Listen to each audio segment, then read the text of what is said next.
మరి నీ జీవితంలో అలుముకున్న శ్రమలలోను, ఇరుకులలో, ఇబ్బందులలో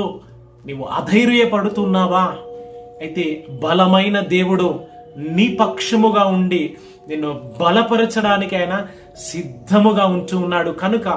ఒకసారి నీ హృదయాన్ని, నీ ప్రాణాన్ని దేవునితో పునరంకితము చేసుకొని ఆత్మతో, సత్యముతో, ప్రభువా నన్ను బలపరచయ్యా, నన్ను బలపరుచు దేవా అని నీవు నీ దేవాది దేవుణ్ణి వేడుకున్నట్లయితే మరి సంపూర్ణముగా సమస్తము కోల్పోయిన మరి యోబును బలపరచి రెండంతలుగా దీవించిన దేవుడు మరి ఈ సమయంలో నిన్ను బలపరిచి